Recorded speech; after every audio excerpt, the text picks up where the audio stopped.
for the 2022 NTT INDYCAR season. Let's get things rolling here in St. Pete with a second-year driver on the pole. McLaughlin leads them to green. Power has thrusted, and he's gone back to third. He's being challenged by VK. It's McLaughlin. Herder coming up the outside in that yellow and black car, looking for the inside for turn 2. He can't get it done. A big aggressive move from Colton Herder as the rest of the field seems to file through unabated. A little bit of tight action through turn 3, but it's a very clean start and a dominant performance into turn 3 and turn 4 from Scott McLaughlin. They fan out further back. That's Pato O'Ward, the young Mexican, the hard charger, going too wide where I just said there's not enough room for 2 through here. Wow, that was aggressive on Simon Pagenaud. Super move from O'Ward in the Arrow McLaren machine. Simon had to hit the brakes real hard. There's Dolan Kellett looking at the inside of turn on Alexander Rossi. That is not a place you pass, but very heads-up driving for Simon Pagenaud. Discretion definitely getting the better part of valor there, Townsend. Well, everybody up front on red tires except for Will Power. The red tire is softer. It has more grip when it's new, more side-by-side. That's Jimmy Johnson in the blue Carvana car mixing it up. But Power right there on the black tires. I think that's why Will Power got so squirrely on the start and lost several positions as McLaughlin all clear sailing up front. Yeah, big strategic decision from the 12 car here to start on those Firestone black tires. The primary tires a little bit harder, maybe a little bit slower over a lap, but hopefully longer over a stint, better degradation, don't fall off as much. The red sidewall tires, the alternate tires, a little softer, a little faster, but they're likely to fall off a bit more. So very interesting decision. The only car in the top 10 to start on the black tires. What happened to Power at the start? Was that the thing that tripped him up on those primary tires? But anyway, we'll see with the Verizon Chevy as we grow older into this race. It's Scott McLaughlin, Colton Herder, Renus VK in the Sonax Chevy, then Power, and then behind Will you pick up Marcus Ericsson. Really enjoying life at Chip Ganassi Racing. He's being hunted down by Romain Grosjean, the 2 former F1 drivers together on track.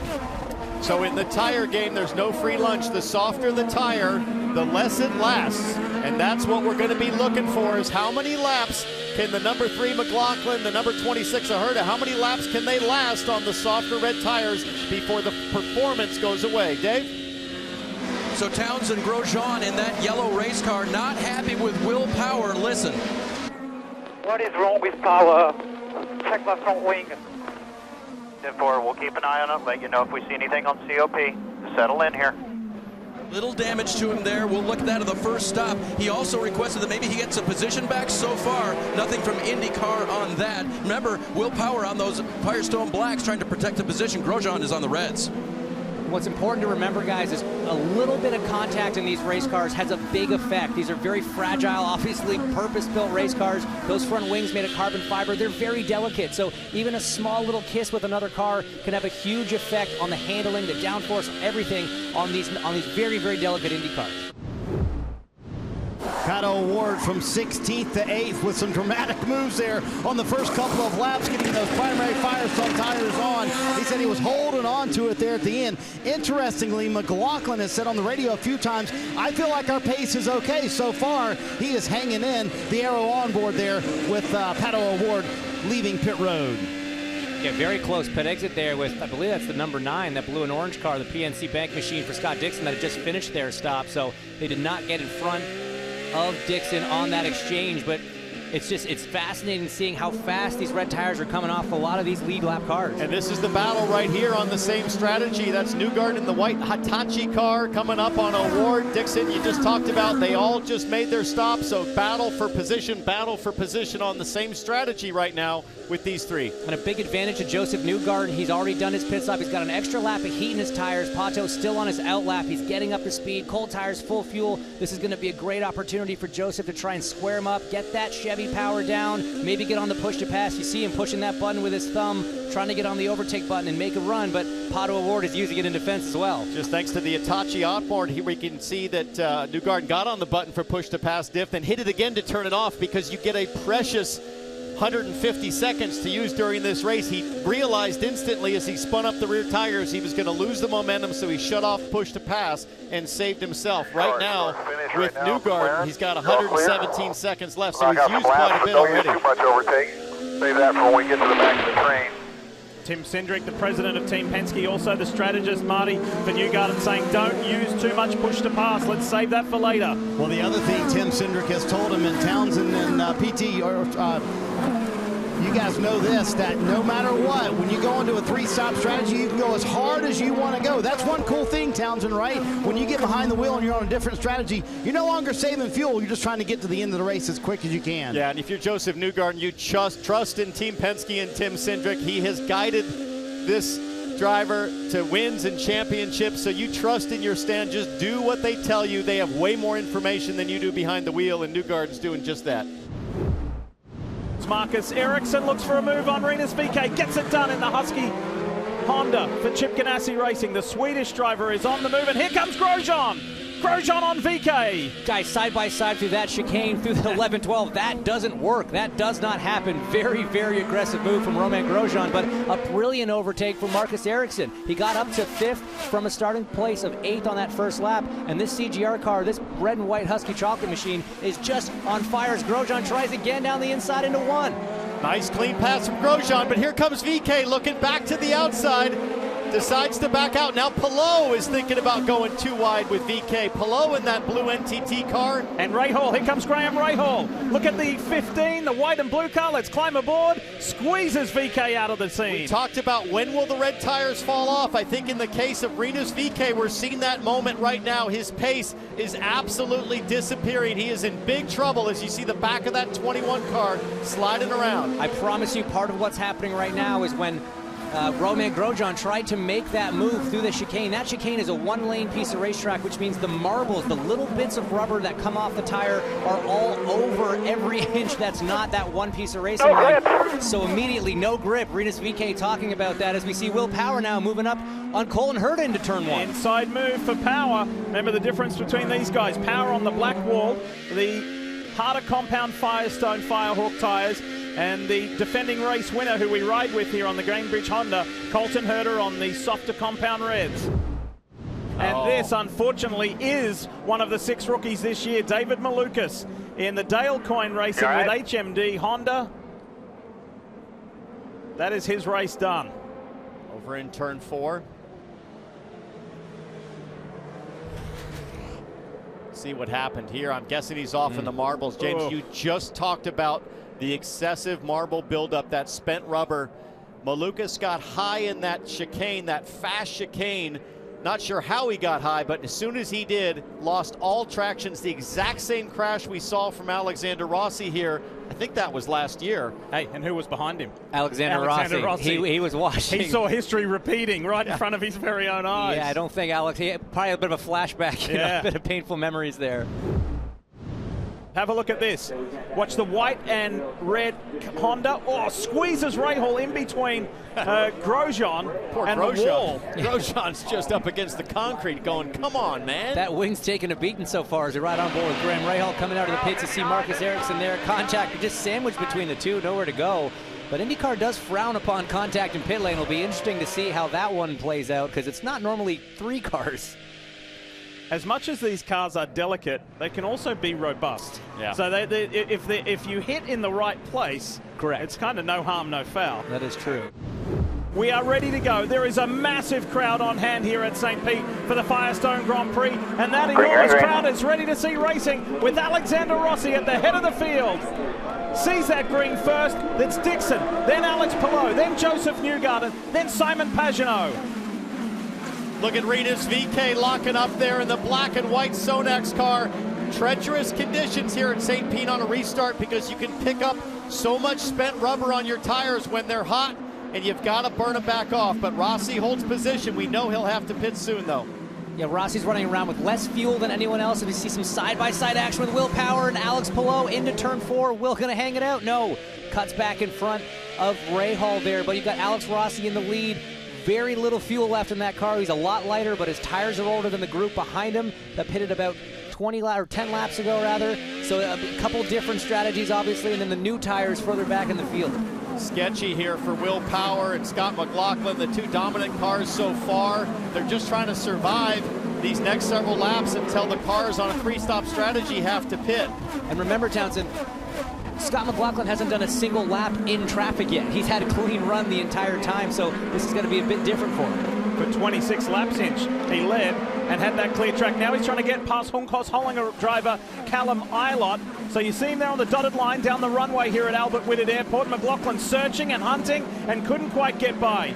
He's feeling that pressure from the series champion Alex Palou behind, then his Penske teammate Will Power. And for Callum Ilott, the young rookie driver, he's got incentive to hang on because he went 19 laps on the first stint. By virtue of how long that yellow was, there's a chance that he could hang on and make it with just one more stop. Marty, what do you know about the 3?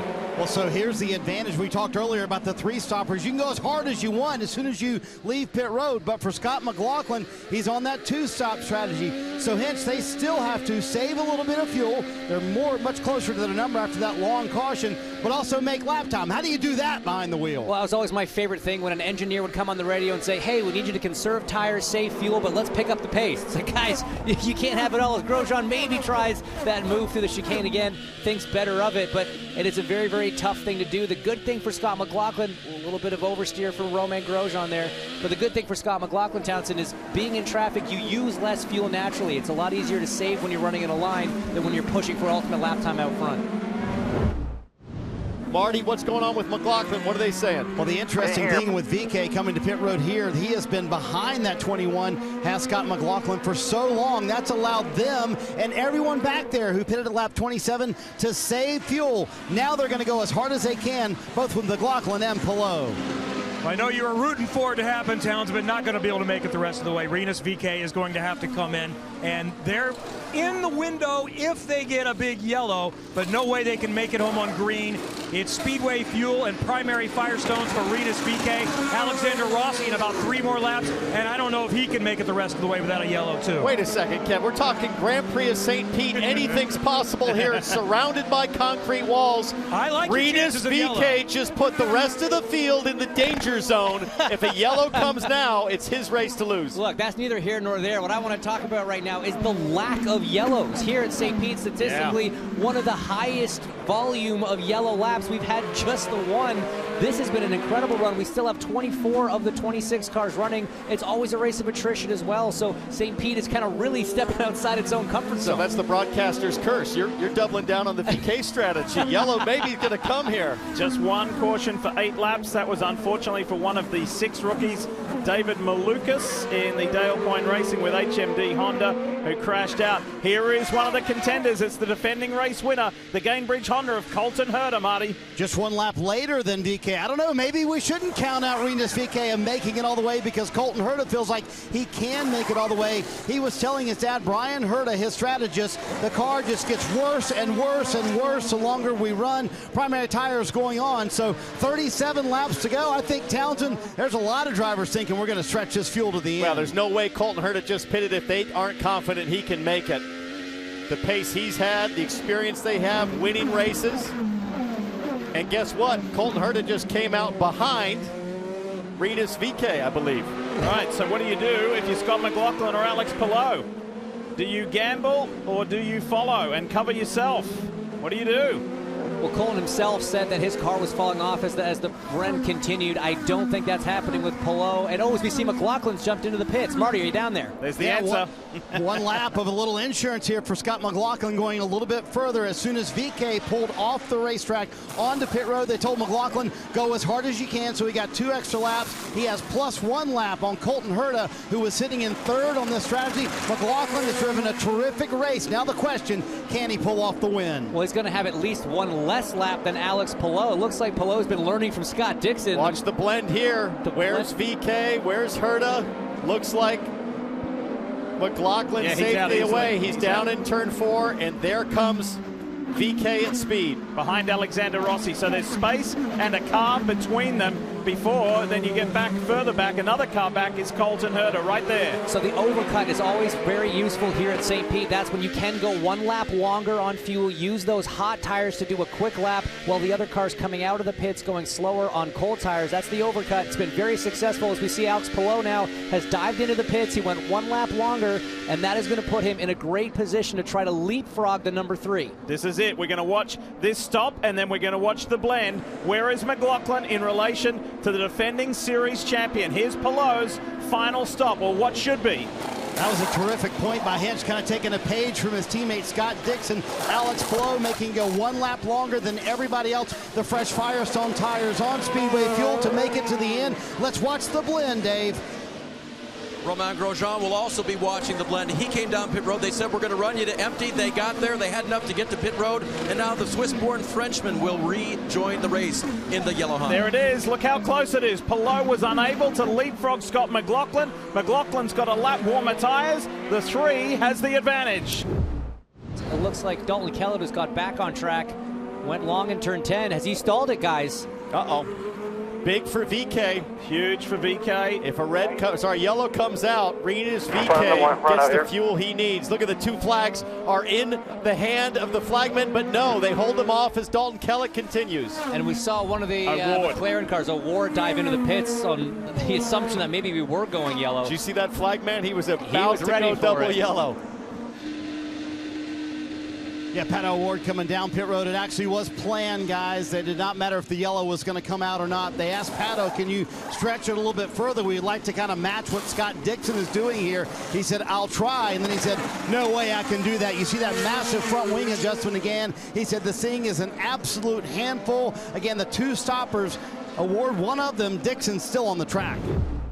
As we ride on board with Romain. Went to the big team this year. He said, so I have big expectations. And after the first test, he knew he had something here as he now fades to the inside there. Not sure what was that all about, Marty.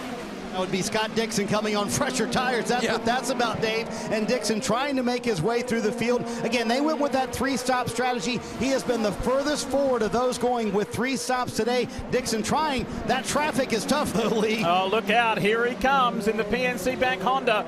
Dixon should be able to slice his way through a few here.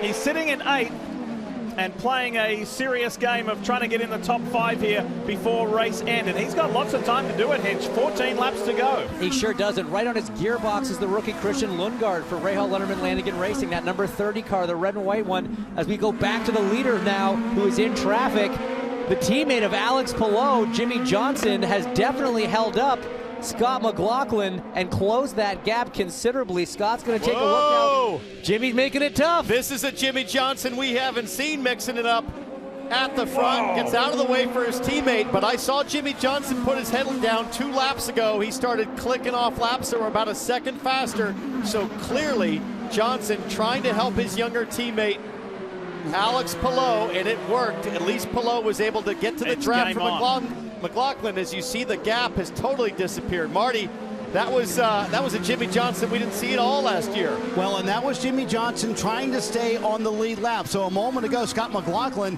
asked his team, hey, can you move the 48 out of the way? They told him he has the right to be there. There's nothing we can do. You have to pass him on your own merit. But there's no doubt that lead is almost gone. Well, imagine if McLaughlin can get his first career win by holding off the defending series champion. This is far from over. Half a second between first and second. McLaughlin, Palou. 8 laps to go, a little less than that. It's been a phenomenal weekend. And you know, they're great examples of take what you've learned in your rookie season. And I'm not just talking about McLaughlin, I'm talking about Palou as well, because he was on a steep learning curve. Now, one big difference is Palou changed teams. McLaughlin didn't. He's been rock solid with Team Penske. So that's where there's a difference in the variables between these 2 super talented young drivers. And Kevin Lee, if you're listening, how's Rinus VK looking back there on fuel? We've had some debate about it. Do you think he's getting the mileage he needs to make it? He's getting the mileage they want him to get. That's within reason. Now, what they still won't tell me is this just to make sure we get home if there's a quick yellow. But I think you're right. I think you were right that that's what they're trying to do. It's going to be really close. But they said it's all good, and he's only 1 lap off of what Herta is doing, so he might be able to make it home. The best thing VK has going for him is he has a Colton Herta holding off the field, also saving fuel. So Colton Herta 100% on defense right now, James, and that is the ultimate gift to VK if he knows that. Hopefully his team is telling him that, hey, you got nothing to worry about. Colton's in the same situation. We'll let you know if you need to pick up the pace.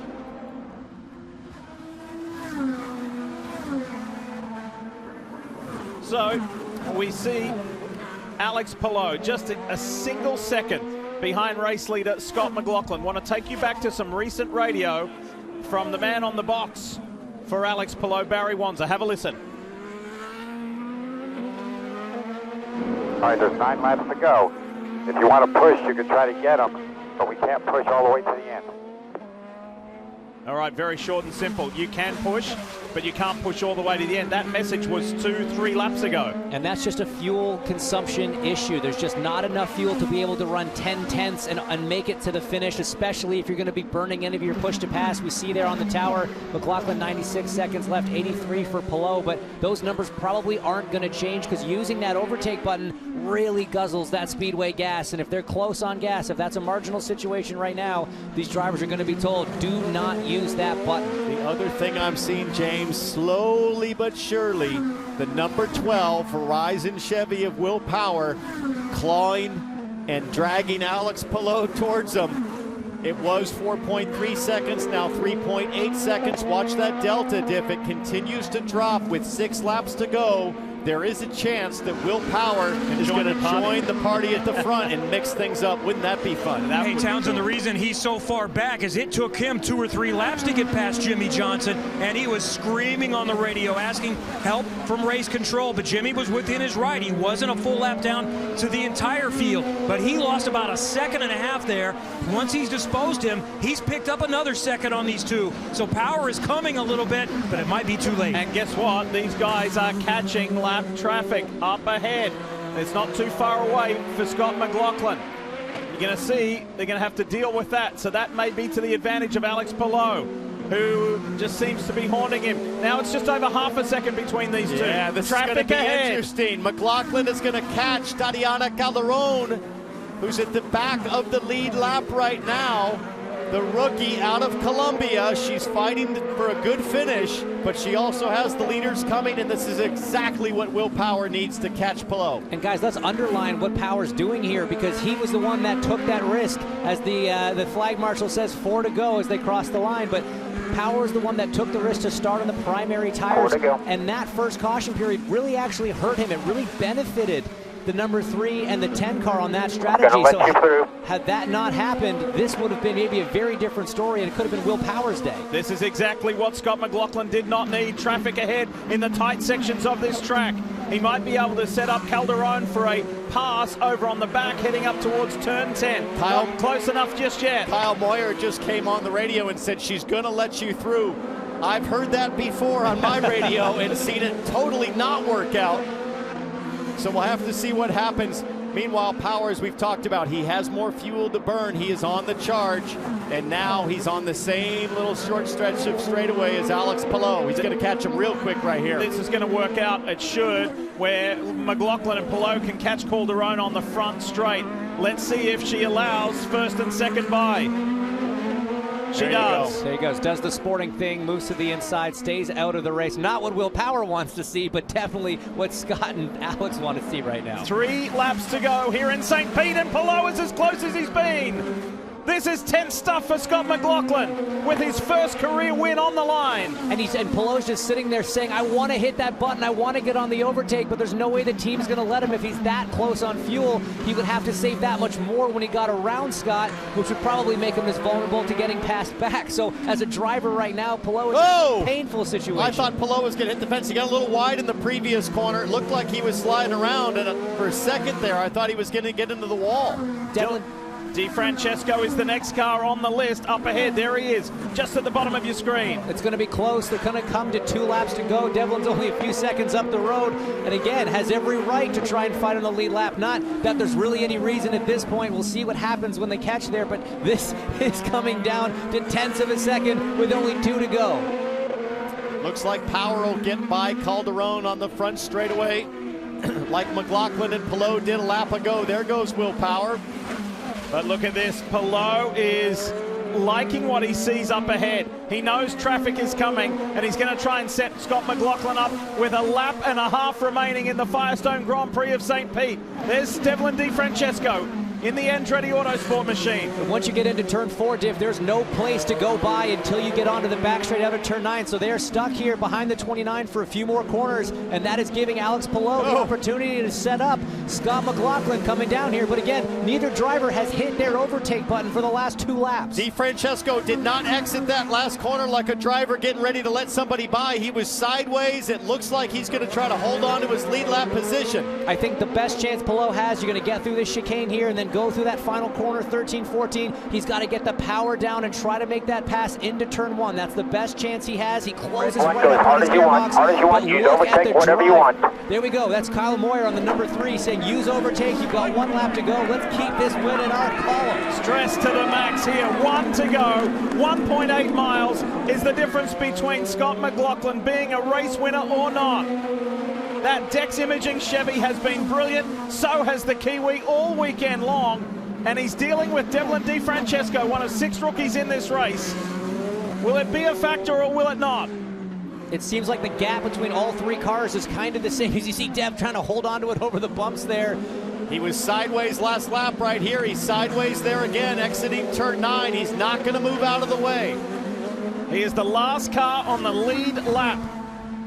And just being a little source of frustration for Scott McLaughlin as he sees his mirrors full of Alex Palou. As frustrated as he is, that was pretty much Palou's last opportunity.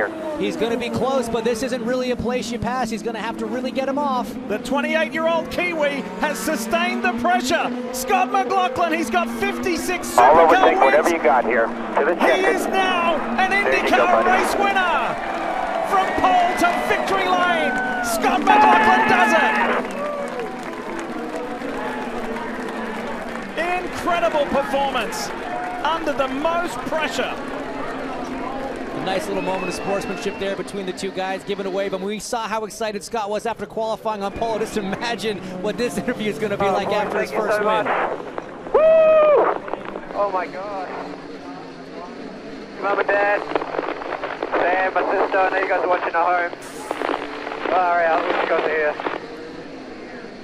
His folks and sister are watching from New Zealand. They haven't been able to see Scott in more than 2 years. Bud Denker, head of the Penske Corporation, there to celebrate. That was big. So think about Penske's run.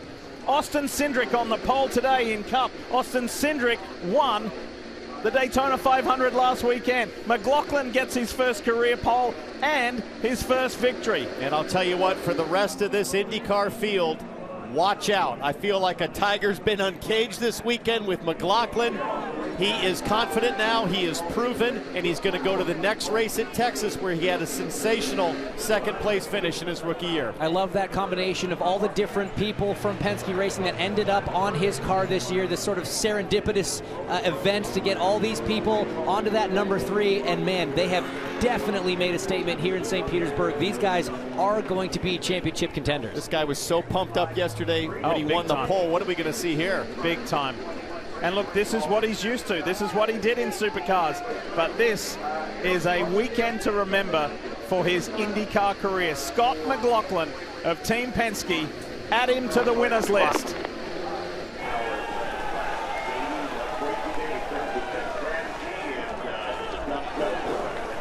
Careful there. You told me a few weeks ago there were times in my rookie season where I questioned this move. Why did I leave Australia? Why did I come? But I knew I wanted to race against the best in the world. Is it all paid off right now? Oh, this is... Oh, thank you to Roger Penske, everyone that put the... Oh, my butt's getting burnt. Hang on. Oh, that hurt. On the exhaust. Yeah, Dex Imaging jumping on board, trusting me, and then Roger Penske and Tim Cindric giving me the opportunity to come here. I miss my mum and dad dearly and my family, but wish you guys were here.